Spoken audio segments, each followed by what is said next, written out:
From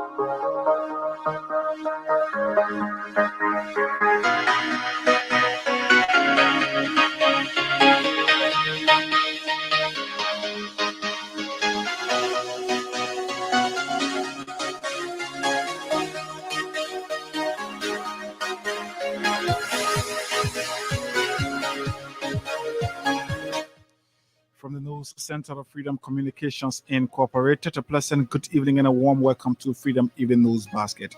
45-minute production of news about Liberia, Africa, and the rest of our global village. In the top developments we're following tonight, at least three former officials of the CDC government said to spend their first night at the Monrovia Central Prison for their alleged failure to file a criminal appearance bond at the Monrovia City Court. The chairman for Mount Barkley Community, Kennedy Toppet, has been remanded at the Monrovia Central Prison for allegedly raping his 13-year-old biological daughter in his one-bedroom apartment in Mount Barkley. Over alleged extra love affairs, a 15-year-old female footballer accused of brutally murdering her alleged lesbian partner in Monrovia. And away from home, a commander in a Russian mercenary group has been killed in Mali following an attack by rebel fighters during a storm, the group said. The detail of these developments, plus other local and international stories, the voices of those behind the news, I all line up on tonight's edition of the program. My name is Hagar Ganda. We're taking a short break. When we come back, Stephen Compton will bring you the full bulletin of news.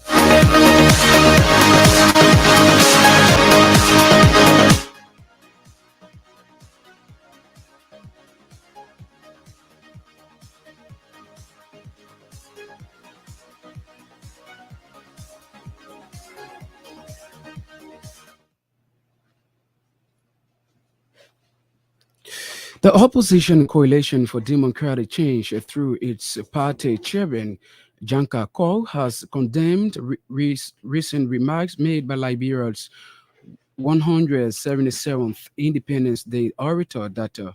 Ruthelt Pilid, criticizing the United States of America. The CDC asserted that her statement does not reflect the view of all Liberians who value the long-standing relationship between Liberia and the United States. Dr. Paley, a Liberian scholar and activist, criticized the United States during her Independence Day speech, claiming that the country has taken more from Liberia than it has given it back. Her comments prompted United States Chargé d'Affaires Catherine Roziger to leave the event. In a statement from the U.S. Embassy near Monrovia, they emphasized that Independence Day celebration should be a time for hope, unity, and celebration, and that introducing divisive rhetoric and unfounded accusation undermines this purpose. The embassy explained that Chargé d'Affaires Catherine Roziger's departure was a mentioned response to maintain the event's decorum and spirit. Political activist Samuel Jackson has blasted the Unity Party government for its decision to select Dr. Ruthelt Pilid as the national orator of Liberia's 177th Independence Day celebration.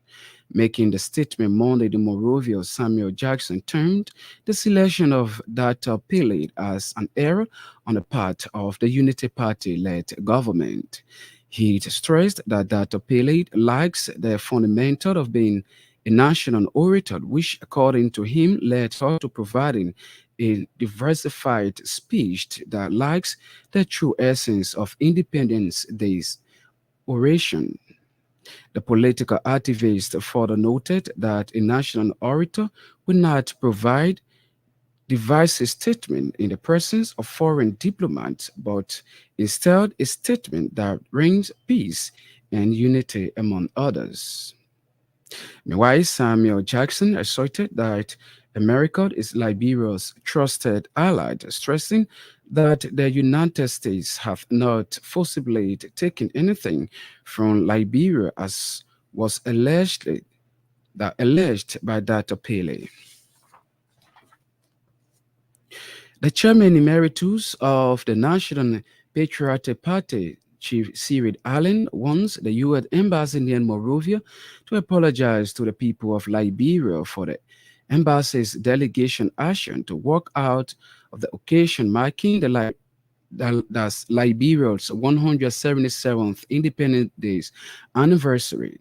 The NPP chairman emeritus noted that the Ministry of Foreign Affairs should as well apologize and describe the U.S. Shashid Affairs action as arrogant and disrespectful on grounds that it is not in line with diplomatic missions.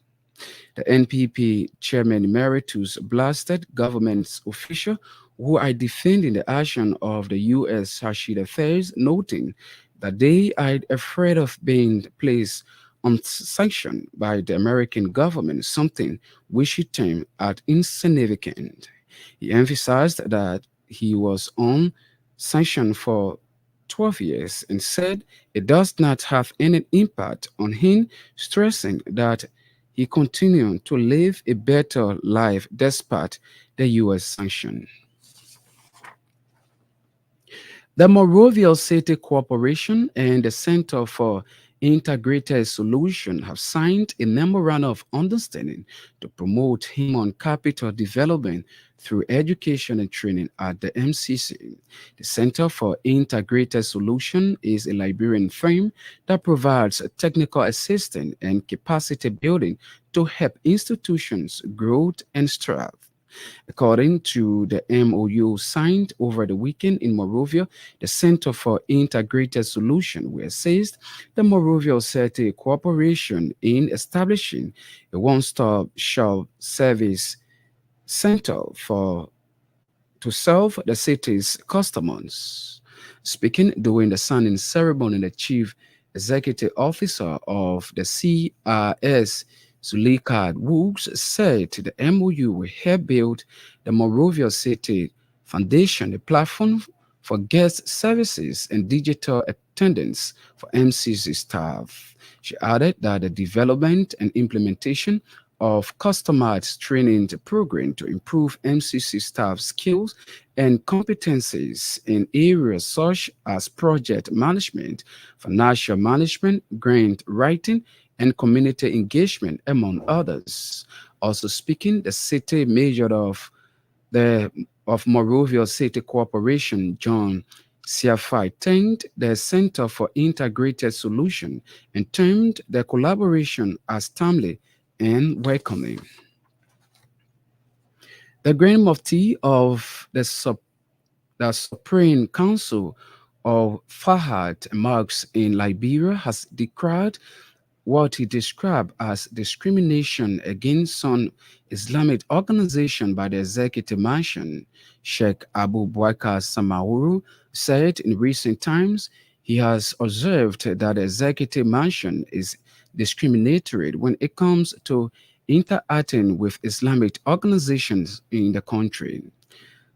Sheikh Samauru registered his cries when the executive mansion organized a reception for Muslims who returned from pilgrimage from Saudi Arabia in Bangabong County. He cautioned the Islamic advisor to President Joseph Boyka Sekou Sharif to take serious consideration on the matter in which he is providing active on Islamic activities to the president in order for the Liberian leader to treat all Islamic organizations equally. Bond County District 6 Representative Breeze Mensah is calling on President Joseph Boyka to immediately declare United States Shashid Affair Catherine Rodriguez a person non-grata to her actions during Liberia's 177th Independence Day celebration. Shashid Affairs Catherine Rodriguez walked out of the official ceremony held at the Centennial Memorial Pavilion in response to the Independence Day orator's comment against the United States. In her speech, Liberia's scholar and activist Dr. Reptilt Pilate stated that the United States has taken more from Liberia than it has given back. But in a press conference, Representative Mensah suggested that alternatively, President Joseph Boyka should request the U.S. government to recall Mandan Rodriguez. She also threatened to bring the issue before the plenary if President Boyka does not comply, demanding an explanation for his refusal. A civil rights organization based in the United States of America, the Lady Justice Center of Liberia, has revealed plans aimed at opening an office in Monrovia to champion the rights of peoples, seek the welfare of unpaid workers, and educate the masses about their constitutional rights. The center's executive director, Hawa Menka, said she is now moving from just advocacy on social media purposely to setting an office that will implement the mission of the organization. She made the disclosure in an interview shortly before returning to the United States. According to her, opening an office in Monrovia will eventually accelerate the activities of the center and widen its program to reach the rural parts of the country. A four-day meeting of Intergovernmental Action Group Against Money Laundering in West Africa has begun in Monrovia with proposal for member states of the West African Regional Organization, ECOWAS, to adopt its sanction regime known as ECOWAS Watch List. The group's director, General Edwin Harris, said if this proposal is adopted by West African heads of states, the ECOWAS watch list will eventually give the right to all banks operating in the region to keep watched on individuals and organizations on international sanctions such as the United States, the United Nations, the European Union, and other international bodies. Speaking shortly after the program marking the end of the meeting, Director Harris said the estimated 150 delegates at the delegation have also been mandated to prevail on their respective heads of states to ensure the approval of this proposal before the next meeting time. According to, according to Harris, delegates have also resolved to put in place preventive mechanism aimed at preventing money earned through corruption means to enter the banking system in West African region. The government is seeking the arrest of 5 former officials from the WIAD's administration, including former Minister of Finance Samuel Twe. Government Monday, according to our judicial correspondent, obtained a raid of arrest from the Monrovia City Court for the ex-public officials who with multiple offenses. The offenses ranging from economic sabotage, misuse of public money, criminal conspiracy, criminal facilitation, and theft of properties. According to the raid wide surfing in government, they conspired and alleged they stole over 5 million United States dollars along with some Liberian dollars from the government. The accused are former that those accused are former Finance Minister Samuel Twe, former Solicitor General Councilor Yanti Tuan, former Financial Intelligence Agency Director Stanley Fall, former Controller of the Financial Intelligence Agency Moses Cooper, former National Security Advisor Jefferson Cambo, among others. Interestingly, our judiciary correspondent said only Councilor Yanti Tuan and Moses Cooper have been apprehended by court officers. The two officials have since been remanded at the Monrovia Central Prison after they failed to secure a vital criminal bond in the tune of 15 million United States dollars, while suspect Samuel Twe and others remain at large at court officers are in pursuit of then to face criminal prosecution. To this last development, the president of the Bourgeois College of Science and Technology, Dr. Edward Ford, has frowned on Liberians who are criticizing the United States for alleged benefiting mode from Liberia. According to him, Liberia is America's greatest ally, and as such, Liberians should avoid blaming America for Liberia's problem. It can be recalled that during the official ceremony marking Liberia's 177th Independence Day celebration over the weekend, the Independence Day orator Dr. Rutel Pilate accused the United States of benefiting more from Liberia, thus calling on the Liberian government to review its relationship with the U.S. Dr. Pilate's statement had then met with mixed reactions from Liberians, with many supporting her remarks against the U.S., while others believed that her statement was not necessary. However, delivering special remarks mounted at the Oath and Honors program of Midwifery Department of the Bourgeois College of Science and Technology, Dr. Ford claimed that Liberians have not always prioritized their country, something he said is one of the reasons for Liberia's underdevelopment. Iga, it's back to you for the continuation of the news program. Many thanks to Stephen Cotton for the news bulletin. It is a regular featured on Freedom Evening News Basket. Before we take leave of you, let's remind you of one of the top developments making headlines on tonight's edition of the program.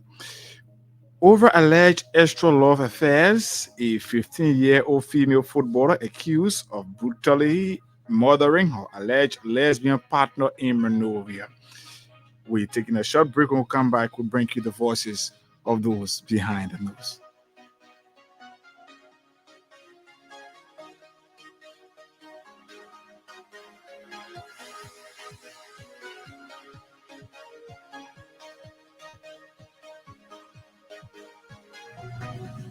Thanks for rejoining us. The Grand Mufti of the Supreme Council of Fawid and Mosques in Liberia has decried what he described as discrimination against some Islamic organizations by the executive mansion. Sheikh Abu Bakr Sumoru said in recent times that he has observed that the executive mansion is discriminatory when it comes to interacting with Islamic organizations in the country. Sheikh Sumoru registered his cries when the executive mansion organized a reception for Muslims who returned from pilgrimage to Saudi Arabia in Bangabong County recently. I believe that if you bow to the root and the path of the grandfather who will benefit you, you will not be choosing, you will not do it. And we should know. I want to remind you, honorable advisor, that the president is for everybody. The president has to protect every Islamic organization. We have a modern council in the country. Let all councils should be treated with equal right. This council that is NGO, NGO, NGO, NGO, NGO. It will be unfair for one of them to be treated better than the other one. So we want a change. We want to certain group to be rescued. The error in the past not supposed to be repeated. You, the advisor, we behind. Tomorrow, the day of judgment, the grandfather will make a shafar for us. So we behind the dunya, not only to make a shafar, the religious shafar, but we behind you to go to our government that there should not be discrimination between the councils. All councils should be treated equal. Thank you very much. Assalamu alaikum wa rahmatullahi wa barakatuh. A civil rights organization based in the United States, the Lady Justice Center of Liberia, has unveiled plans aimed at opening an office in Monrovia to champion the rights of people, seek the welfare of the unpaid workers, and educate the masses about their constitutional rights. The center's executive director, Howard Manager, said she is now moving from just an advocacy as advocate on social media purposely to setting up an office that will implement the mission of the organization. Manager made the disclosure in an interview shortly before returning to the United States.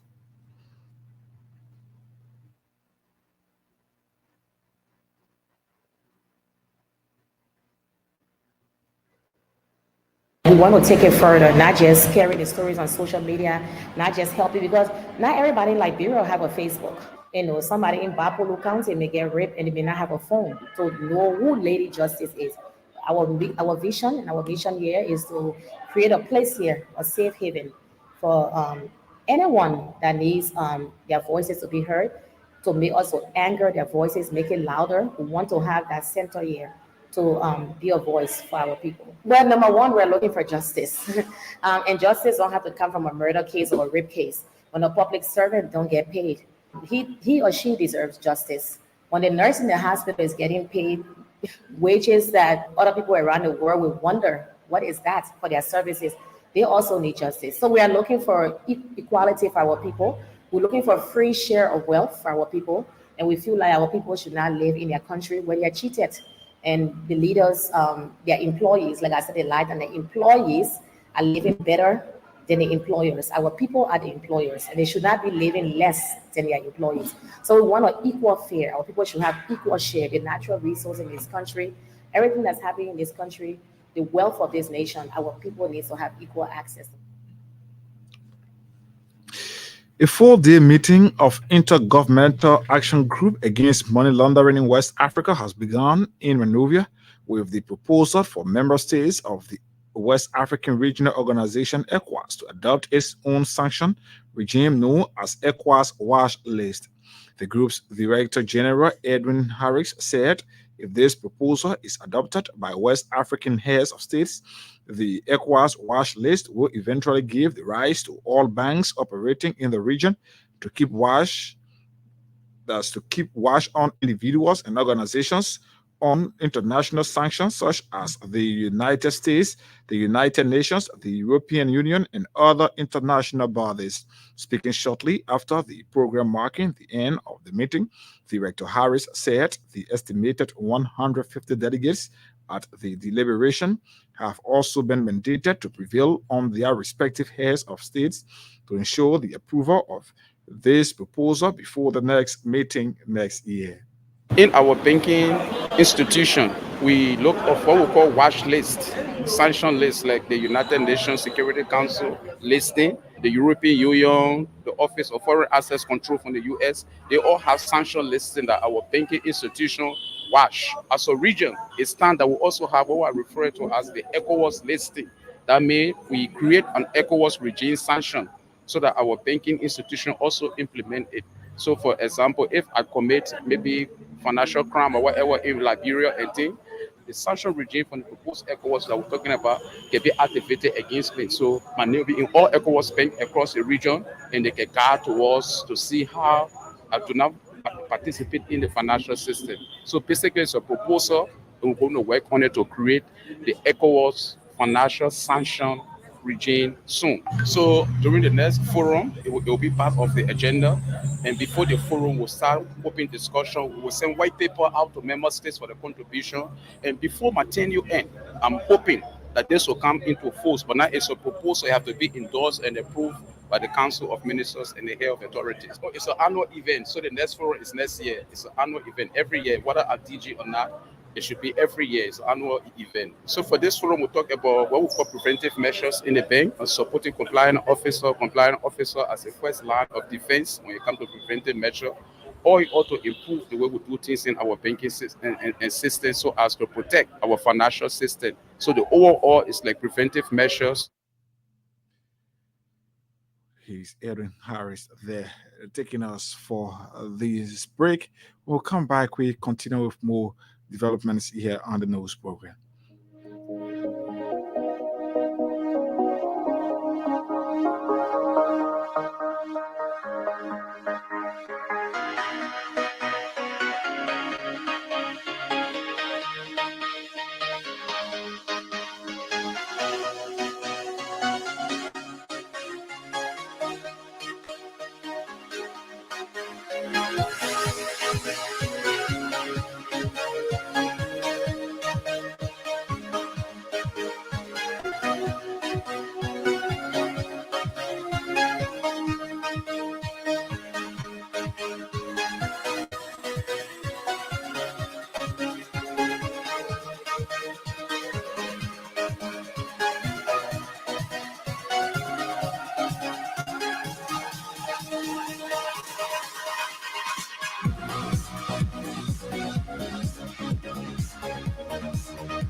The Economic Community of West African States Health Organization has ended a 2-day technical section in Togo to harmonize the curriculum of health sciences at institutions of higher learning in the region. Liberia was represented at the Lomé meeting by the Executive Director of the National Commission on Higher Education, Dr. Edward Wonkeyo. Dr. Wonkeyo told an ELBC interview Monday that a harmonized curriculum that will be used by all members of state was finalized during the meeting and is awaiting approval by the heads of state and governments. To implement the programs. In other words, if a student were to matriculate, within any one of our universities and colleges here to pursue, degrees, bachelor's, master's, and graduate degrees in health sciences, he is going to be taking the same courses that students from Ghana, from Guinea-Bissau, from Cameroon, and elsewhere in the sub-region are taking. And at the end, of their studies, they will take the same exam. So, in the final analysis, it means that if we were to attain, a medical degree from Liberia or a master's degree in the health sciences, or a bachelor's degree in health sciences, like nursing, for example, we will qualify, to work in Ghana or to work in any, area, any country in the sub-region. Yeah, it's a synchronized, curricula that we have, reduced to one. What we had done, we reduced it into the three languages areas, Portuguese. So what we just completed, were translated into, French, Portuguese and Spanish, and also English. And I serve on the editorial board along with, Dr. John K. Mulba, who is the, president for the College of Physicians and Surgeons. We have Professor George from the, from the environmental sciences area. We have Dr. Duna, from the Medical and Dental Council, and of course, Mrs. Pangbala, from the Nursing Board. They constituted, a Liberian delegation, including, the humble servant. He's Dr. Edward Wonkeyo there speaking. Political activist Samuel Jackson has blasted the Unity Party government for its decision to select Dr. Raphael Pillay as the national orator of Liberia's 177th Independence Day celebration. Making the statement Monday in Monrovia, Samuel Jackson termed the selection of Dr. Raphael Pillay as an error on the part of the Unity Party-led government. He stressed that Dr. Pillay lacks the fundamental of being a national orator, which, according to him, has led her to providing a diversified speech that lacks the true essence of Independence Day oration. National orators around the world, these people cannot hold their job strap, they can't tie their shoes, and you make them national orator because of what? Because of some political inflection? And he demonstrated all the inexperience of not being a national orator to unite. But because the national orator was statesman, will not make divisive remarks in the presence of foreign diplomats that we invited to the July 26, our 177 Independence. Our prime ally that granted the first $100,000 to the American Colonization Society to form the country. That financed the ship Elizabeth to come to Providence Island. That gave us most of what we have today, even though they recognized us late because of racism in the United States. So they would not have a black ambassador in Washington, D.C. who would ride in a carriage. But America has been a trusted ally. America has been our most substantive in terms of material support of any ally. Just look at in the post-war era. The post-war era, billions and billions of dollars to peacekeeping, billions and billions of dollars to emergency support, billions and billions of dollars to healthcare, to education. All made here, 17,000 troops for a period of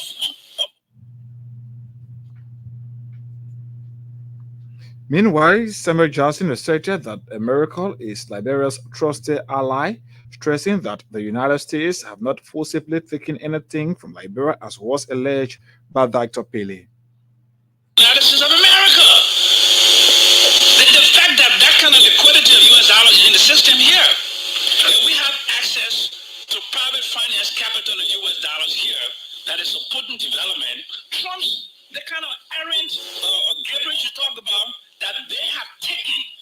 So when you see they've taken, that means they have forcibly taken. And America has not forcibly taken anything from us. We granted them the RIA. They built the Freeport of Monrovia, right? They brought the Liberian Americans to this corporation here in the 50s. It's the largest investment in Africa at that time that produced thousands of jobs, hundreds of millions of foreign exchange. They educated a lot of Liberians. Lamco, Yekepa was to Europe, right? And they transferred a lot of skills to a lot of people. So how can you, in your mind, say that they have taken? What has America taken from us? What has America taken from us forcibly? What has America taken from us forcibly? And I will just quit on that, even though my 4 minutes now. But this is why I'm righteous indignation against this speech.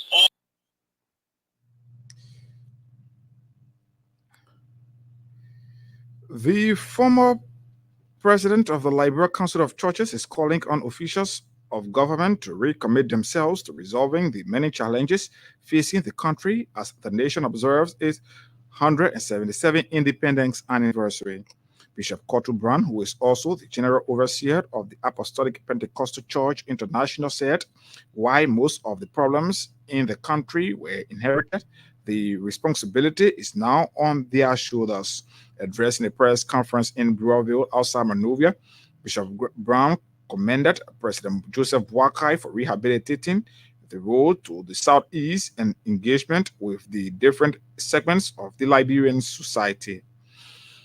We're grateful to God for our country, the sweet land of liberty. We're grateful for another independent anniversary. This is our prayer and hope.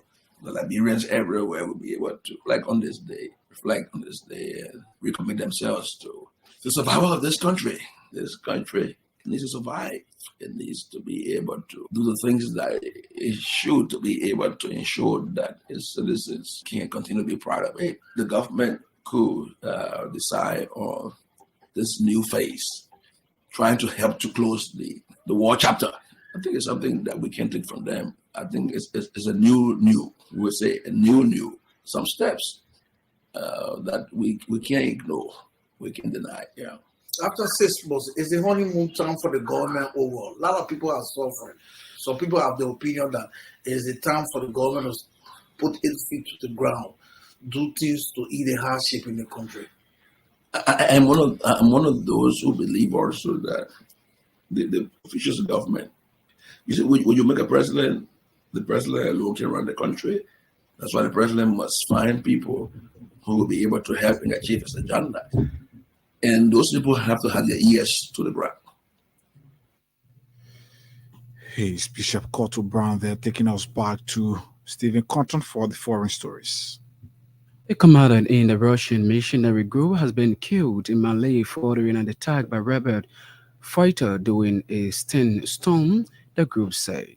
The military regime in the West African state had turned to the notorious Warlord group in 2021, seeking support in fighting jihadists and specialized forces. On Monday, the Russian outfit, which has now moved into a group armed Africa Corps, said it had joined Mali's military in fresh battle against separate rebels and jihadist militant last week. However, they launched a major attack that killed an estimated 20 to 50 missionaries, sources close to Africa Corps told the BBC. Similarly, several Russian military bloggers reported that at least 20 were killed in the ambush near the northeastern town of Tezutin. In an official statement posted to Instagram, the Russian missionary group did not specify how many of the troops had died, but they confirmed suffering losses. These include a commander, Serge Shiko, who was killed in action. The missionaries initially destroyed most of the Islamic and port the rest of the fight, the statement added. Hager, is back to you. Well, on that note, that's how we like to draw down the curtains on tonight's edition of Freedom Evening News Basket. But before we do so, let's remind you of stories that made headlines on the news program. At least 3 former officials of the CDC government said to spend their first night at the Monrovia Central Prison for their alleged failure to file a valid criminal appearance bond at the Monrovia City Court. Economic Community of West African States Health Organization concludes a 2-week technical section in Togo to harmonize the curriculum of health sciences at institutions of higher learning in the region. Over alleged extra love affairs, a 15-year-old female footballer accused of brutally murdering her alleged lesbian partner in Monrovia. And away from home, a commander in a Russian missionary group has been killed in Mali following an attack by rebel fighters during a sandstorm, the group said. Thanks to you for your listening role. Thanks to our writers, reporters, editors, and contributors, and all those who helped in making tonight's edition of the program a success. Abraham Kamara, Sarah Control, ably coordinated the sound aspect on tonight's edition. Stephen Compton brought for you the foreign news that was part of our full bulletin of news. For that, on behalf of the entire team, my name is Hager Gonda. I presented. Good night.